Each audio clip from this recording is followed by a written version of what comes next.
everyone, this is Mike, and I'm here with my bro Isaac, Hello. and we're here to discuss some video games. More specifically, we're here to discuss a topic that my brother wanted to bring up. He thought it was very interesting, so I'll let him have the floor on this. Yeah, so normally on this podcast we tend to like to bash on the industry a lot, and we're like pro games, politics, and shit like that. But I thought we'd do something a little bit more different. It's a little bit more of an opinion piece, nothing new. Nintendo hasn't done anything bad yet at the moment. So this was kind of a little bit of an interesting, and with this actually comes from the Walrus, Canadian's conversation. This was a piece that was written by Luke Savage, basically talking about when did video games become so boring, joyless, and throughout basically to give a summary of the actual article, he really just sits down to talk about how development has really focused in on more on these big, wide open games, and most of the examples he uses Ubisoft's Assassin's Creed series, mostly the ones like Valhalla, Odyssey, and I think there's another one too. That It's you can even bring up Joe. the Even Assassin's Creed even Shadows. the shadows pretty You can much bring up Shadows. at the moment too, and really basically almost kind of goes into this fact that it's almost in the same realm as in terms of how we do the phone situation, how we just scroll through phones, and how that's almost compared to video games, and basically kind of goes into basically saying how like these big open world games just lack any kind of lifeless joyness, where basically almost saying that almost every game at this point is just kind of big with the same repetitive tasks, the same movements, the same issues that you go through gaming.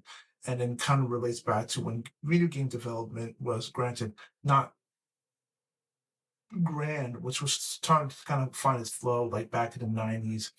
He brings a great example to one of his favorite games in Star Fox, and how we really sat down and banked on the idea of repetition in certain games. Like, granted, the experiences are no longer long, but they were fulfilling, and you were able to go back to those games, and you would, by playing those games, you found little Easter eggs, shortcuts, and ideas that actually banked on the experience. And again, now that we have grander experiences, bigger budgets, bigger bloating right now, those experiences of discovery and enjoyment are kind of lost in it. And that's kind of what the argument is being said in this particular um, article. So, with that honestly to be said, going back to you, what's your take in terms of how you see video games at the moment? Have video games at the moment been almost to the point where it's too bloated? And I think I understand. I think I know where your answer is in terms of that it's just too big in scale, too bloated for you. What's your take on that?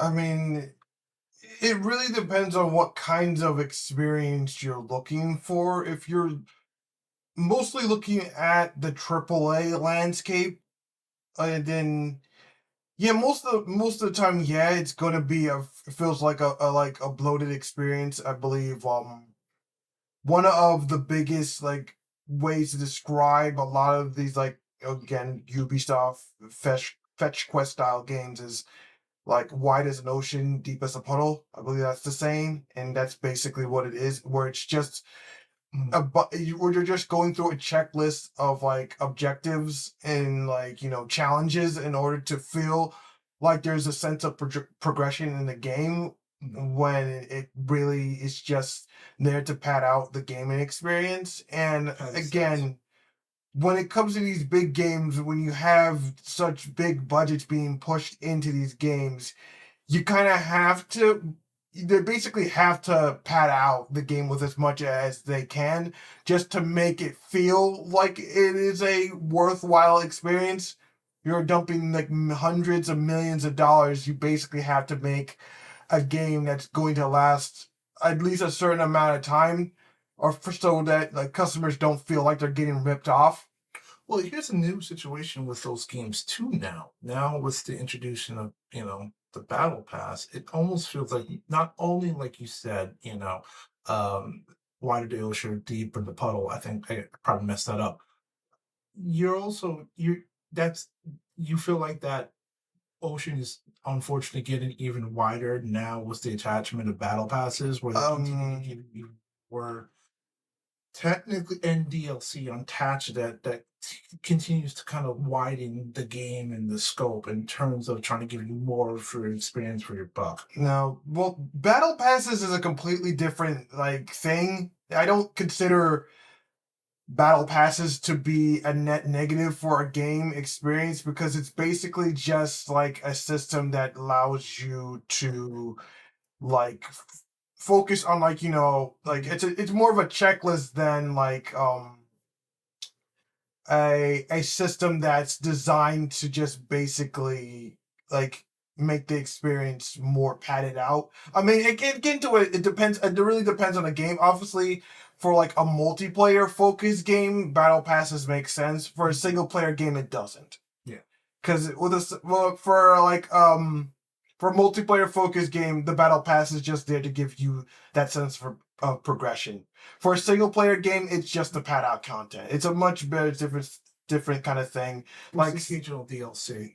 and again, another thing that's again, it's a give or take kind of situation. Again, for a single player game, you feel like the DLC is like content that basically should have been in the game since day one, and it feels like, and 9 times out of 10 it just feels like it's content that they just intentionally cut out to sell it to you later.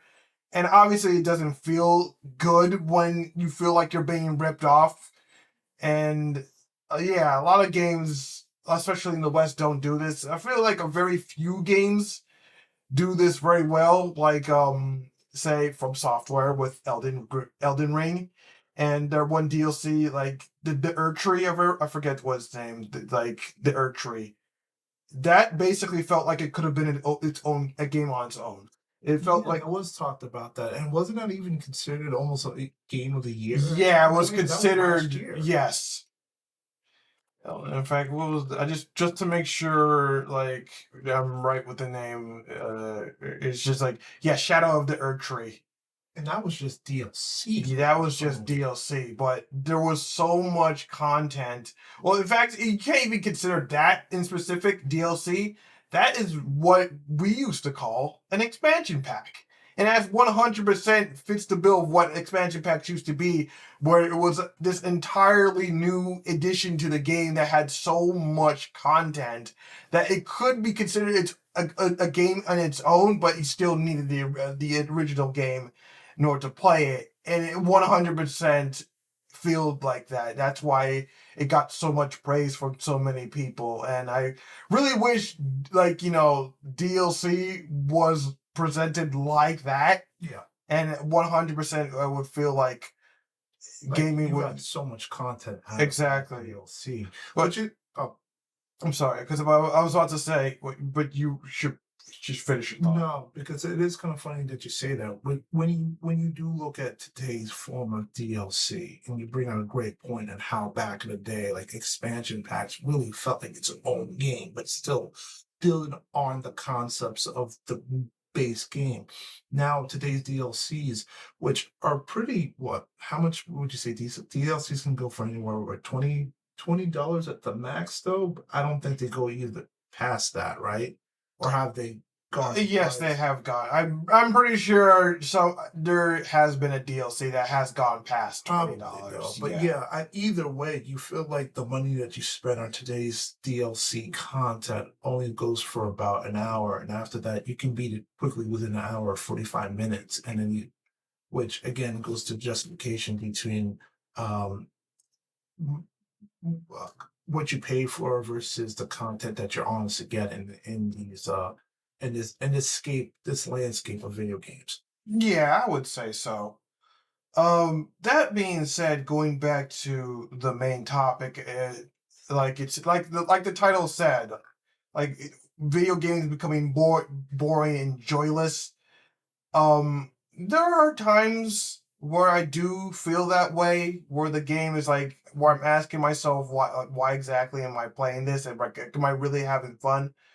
But then there's always like that one moment where I'm playing a game where, and then it just kind of clicks, and I'm saying like, yeah, that's why I'm still playing. And I still have moments like that, Like Mhm, again, like one game that I'm currently still playing is like Zenless Zone Zero. Um, it's it's a game that I've been playing since launch, and it's a game that's definitely losing its a bit of its luster for me, especially with how Hoyoverse has been managing the game. They've annoyingly been prioritizing the newer units, especially when it comes to the end game challenges. But they're making it painfully clear that you need to have this unit because the attack bonuses benefits those new units, and it's just making it like nearly impossible for anyone with older units in order to clear that content. A lot of people have been complaining about the HP inflation of the bosses, new mechanics like miasma, where you need a certain unit in order to dispel the miasma as fast as possible, in order to get faster clears and more damage. It's really frustrating, mhm, but at the same time, there are people still managing to clear this content with the units that they have, and it's in a way it is fun to try to beat the system with what the with what you're given and trying to maximize the stats out of the units that you have in order to clear content. And when you manage to get that, it does give you a little spark of joy when you manage to know, like, yeah, the game is obviously against me, but I still managed to beat it anyway, and it's kind of fun. There is a little bit of joy to be had that way.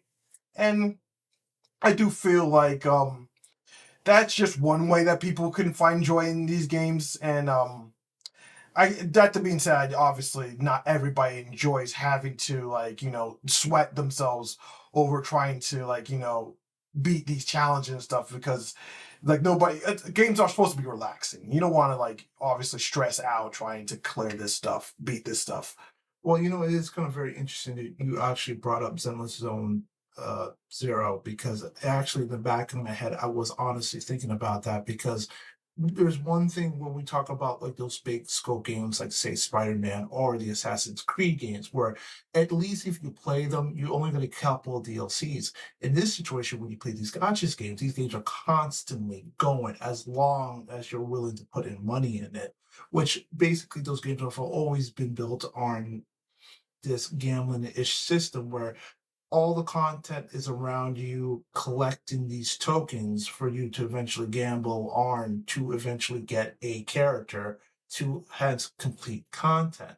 At that point, too, which was kind of funny because I was sitting there playing the games, one of the reasons why I want to continue to play the game was mostly for the story elements. However, now my and maybe this is just me, and this I can only speak for myself. I felt like that I wasn't really enjoying the story because in my mind it's like the only reason why I'm just trying to go through the story is to get a hold of these tokens, which is like polygrams, to So be like able polychrome. these polychromes in order to be able to put in to get a certain item so I can put it on my character so I can really clear certain stages that Yeah. are difficult in the game. And Mhm. at some point it becomes a very not only very repetitive, like it almost comes to the point where I don't really care about the actual experience of the game. The only reason why I'm honestly It's just the logging full in is characters. just to pull characters right Yeah. now, which is listen, at the end of the tent, that's really what Hoyo versus idea at the end of creating these games. It's the idea to eventually get you to the point where if you really want this character, you're gonna eventually you're gonna hopefully pull out your card and be able to Mhm. spend it. That's the whole idea. To the Yeah. point to me, I'm just I, I'm not even sitting down to enjoy the actual story of the game. I'm even just skipping through it so I can just clear this mission and hopefully I get enough polychromes to God forbid be able to pull for this W engine or to pull for this character right now. So to me, I'm not really actually enjoying the game. It's not enjoyable though. It just feels like almost like a chore right now. Like you said, usually you want to be able to play these games to just be able to enjoy yourself, relax, and get whatever entertainment value you're getting. But if to me, it just feels like at the end of the day, it's the complete opposite at the moment. Not Well, to say that I might not be able to go back to it. Might rejuvenate and be at some point, but that's what I'm feeling like at the moment. well, well. As I've always said, like multiple times, like like when it comes to gotcha games, like even though I play them here and there, I 100% understand those who choose not to play gotcha games because they are predatory by nature, and obviously they do everything they can to get you to either obviously like stay fixated playing their game, or to obviously to get you to swipe your credit card. And yeah, for those that don't want that kind of experience, I 100% understand and respect those who choose not to play these kinds of games. But that being said, it's not like, obviously I'm going to bring this up, but just managed to just get out of the way. There's still the course of indie gaming that obviously allows a lot of freedom for developers to make a game that doesn't have like predatory like tactics and bloated like campaigns and all that stuff.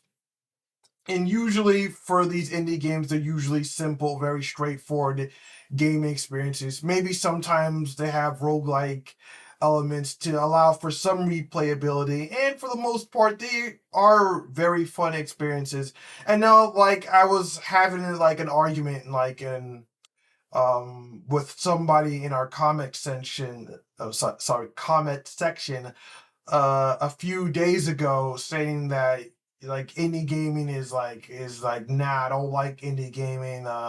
AAA gaming is better despite all of its issues. And I was like, Great to call people in the comment section. I mean, Trying to get people, man.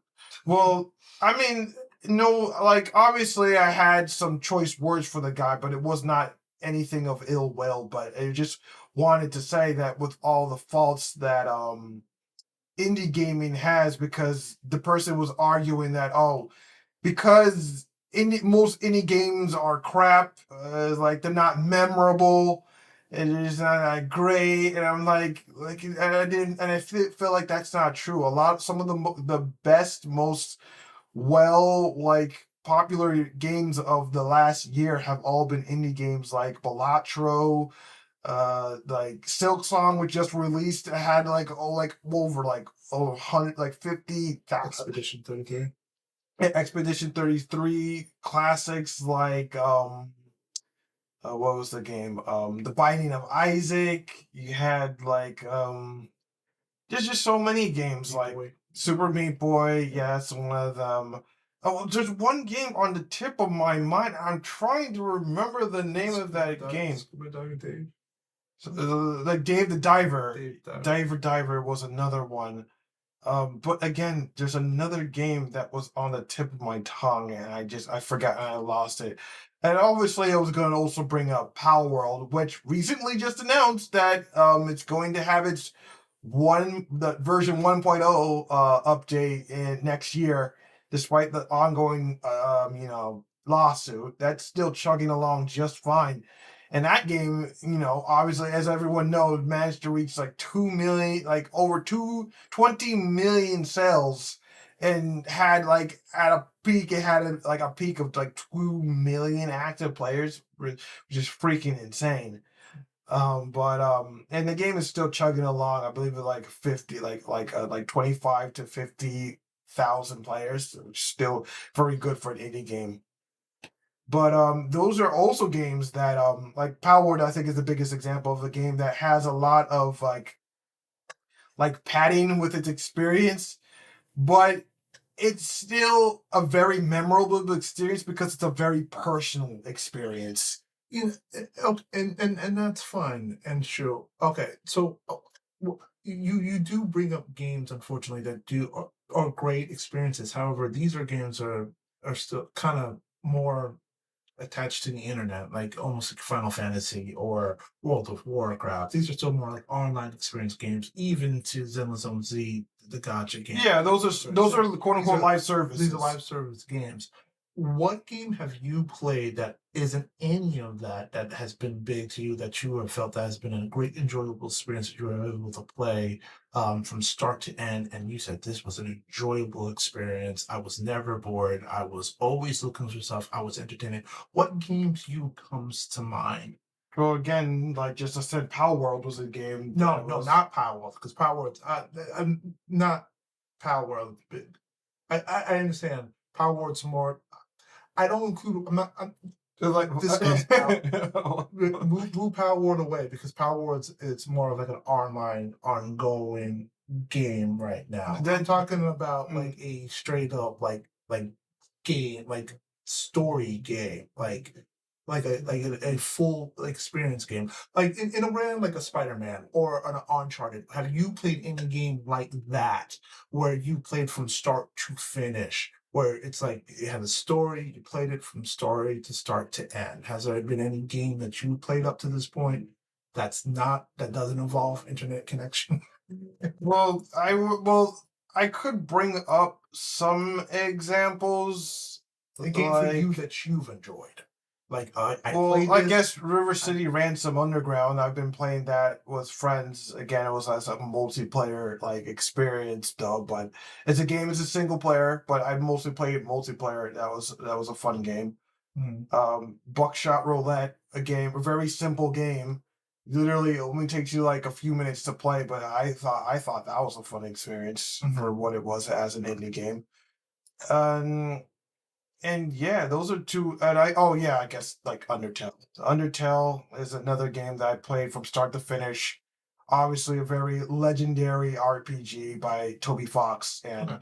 and it's a very good game from start to finish. Great music, uh, very like intriguing story. It was all there. And that being said, I don't think it's fair to knock off Pal World as a game And that's I'm not that knocking off Power World. I'm just saying that I feel like Power World's more of the line of those, like you said, I think those are more of those line of games that are continuous service games. So they're always going to it's continue to not give you it's but it's a it's an early story. access game, but Yeah, it's but, not like these are games that you know you're gonna get. Like they're gonna give you seasons moving forward on to be able to progress the story, and that's not me knocking on Power World.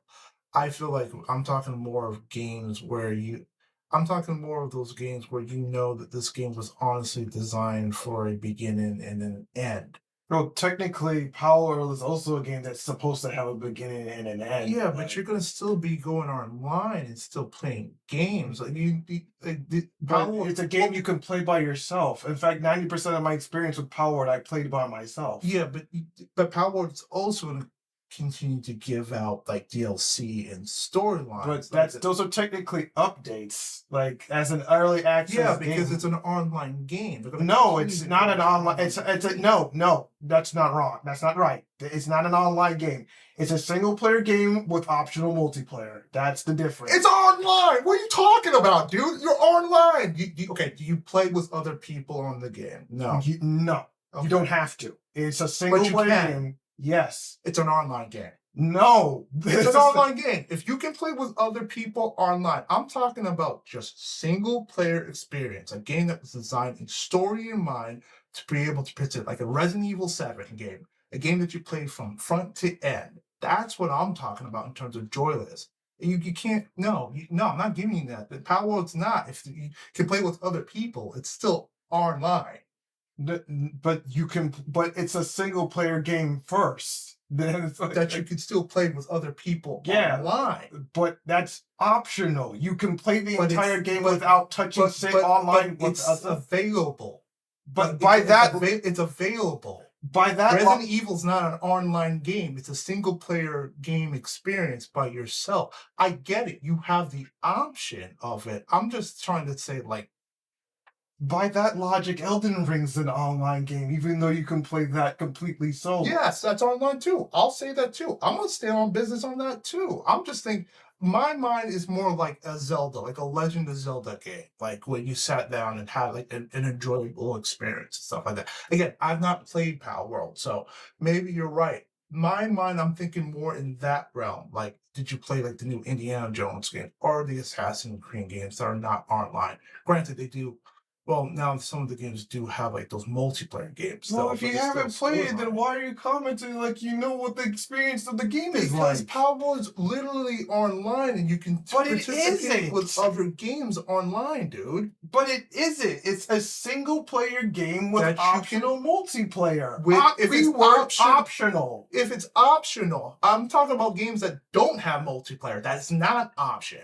Okay, then why did you just straight up say a I single thought player I just game? did. You didn't. You said a game. Well, I think that's what I was trying to allude to. I thought that you knew that's what I was trying to allude to. Well, you need to be more clear when you say these things, man. Okay, a single player. Okay, for the people out there, what single player experience have you enjoyed? Not involving internet connection. Okay. Well, okay. Well, I already told you that my choices. Is that what you Okay. did? Great, fantastic. I just feel like you're confusing like a game like a game with optional multiplayer to a Well, I live thought. to an online OV live Well, service game. I thought Those are that two separate different I thought that experiences. I was trying to be clear on that. Clearly, I wasn't on that. In terms of that, I was trying to mean it for a single player game experience. That's what I was trying to get to. Fortunately, I did not get to it too.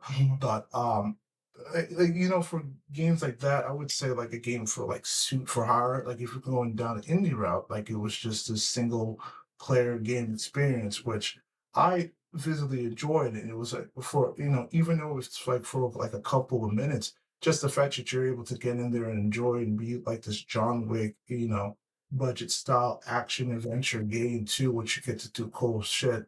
That to me, I really had a really cool time to be able to be able to enjoy that game and to be able to experience it like it and I kind of like it too, like because it's a full complete experience where you start from the beginning and to the end and you feel very satisfied. Granted, and it's fun too because you can go back to a game like that, like you said, you're trying to now you try to go for the best score or you try to see if you can do more cooler stuff in the game once you figure out the mechanics and you get better at it. So I would say that's a game experience that I enjoy. That's fair. I mean, it sounds like a good game. I mean, I haven't played that kind of game. I mean, from what I saw, it was like a Max Payne ish, like John Woo style kind of game. Yeah. And yeah, it's something that I could see myself playing. I just probably don't have like the time for it. Really, time for kind of again fixated on these other games like freaking Hoyo versus Slop. But yeah, it's just like there are plenty of it's like say indie games that just allow you for like a fun like time that where you don't feel like you're being like led astray. It doesn't feel like there's a string attack. Doesn't feel like there's a commitment, and that's I think the biggest issue with live service games is like a sense of commitment to playing these games because they fixate on the what you call it, the whole fear of missing out. Yeah. The fear of missing out, where there's constantly some kind of event, constantly some kind of a new character to check out, and again, you have these banners that you have to pull on with a limited time stuff, where it feels like you have to play this game like every single day. All right, because if you miss a day, you basically miss everything. And it's just, and for a lot of people, it's just like obviously don't want that experience. But yeah, it's just like you don't have to have that experience because a lot of like indie games are still like pulling that kind of stuff.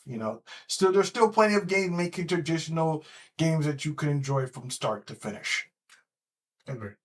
Agree on that. So what do you think about the topic that we had today? Do you think that gaming is joyless and boring? Do you think that gaming is more enjoyable than it's ever been? Let us know. And if you like what we do here, please rate, comment, and subscribe.